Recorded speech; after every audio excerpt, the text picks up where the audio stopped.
आज की कहानी जो एक्सप्लेन करने जा रहे हैं उसका नाम है ट्रैश। दरअसल ये कहानी दो कचरे उठाने वाले बच्चे के बारे में है जो कचरे उठाने का काम करते थे। इन्हें एक बैग मिलता है जिसके चलते इनकी जिंदगी बदल जाती है। तो कहानी शुरू होती है राफेल जो ब्राजील के एक शहर में कचरे उठाता था। दूसरी तरफ हमें दिखाया जाता है जॉर्ज नाम के एक आदमी को जिसकी बेटी अभी अभी मर गई है। जॉर्ज बहुत सदमे में होता है क्योंकि जॉर्ज की बेटी सिर्फ 10 साल की थी। दरअसल जॉर्ज एक बहुत बड़ा चोर होता है। आगे हम देखते हैं कि जॉर्ज अपनी बेटी को दफनाने ले जा रहा है, उसी वक्त पुलिस आ जाती है।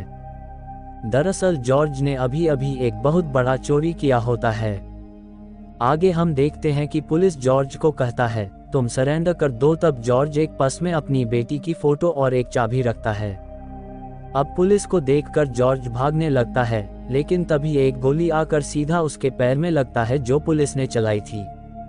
अब जॉर्ज घायल हो चुका है और वो चल नहीं पाता है। तभी उसे रोड पर एक गार्बेज ट्रक दिखता है। जॉर्ज अपना पर्स उसी ट्रक में फेंक देता है, जिसके बाद हम उस ट्रक को देखते हैं जो एक बहुत बड़ी डंपिंग यार्ड में जाता है।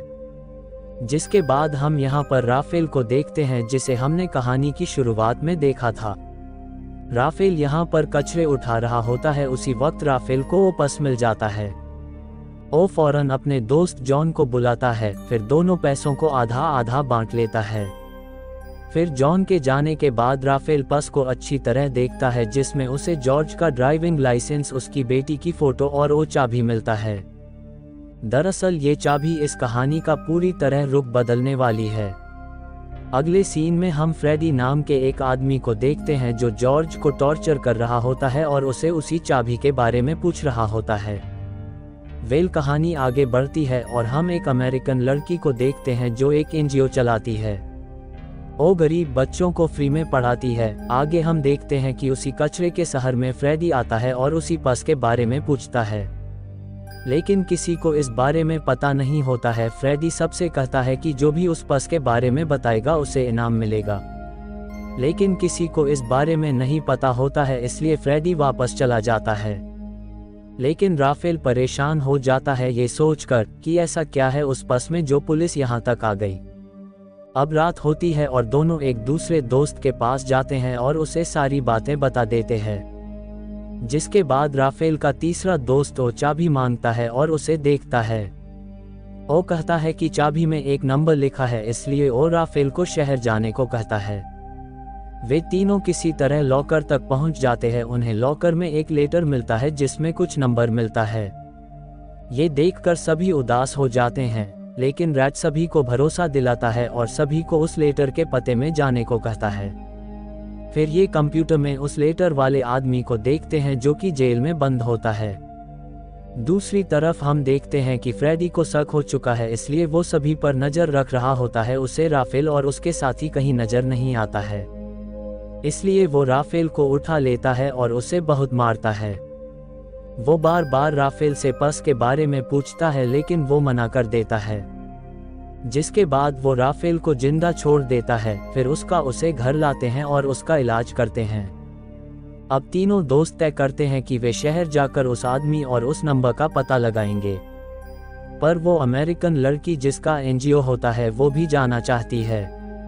फिर सब तैयार होकर शहर के लिए निकल जाते हैं। शहर जाने के बाद राफेल और जॉन अमेरिकन लड़की को शहर घूमने के बहाने से भाग जाते हैं। अब वो अमेरिकन लड़की और रेड जेल में जॉय नाम के एक आदमी से मिलने के लिए पहुंच जाती है। फिर रेड उस आदमी से उस लेटर के बारे में पूछता है। ये सब सुनने के बाद वो आदमी जॉर्ज के बारे में बताने लगता है। दरअसल जॉर्ज जहां काम करता था वो एक माफिया का घर था। वो माफिया बहुत अमीर है। जॉर्ज ने माफिया के घर से पैसों की चोरी किया था। वो आदमी कहता है कि जॉर्ज मेरा बेटा था।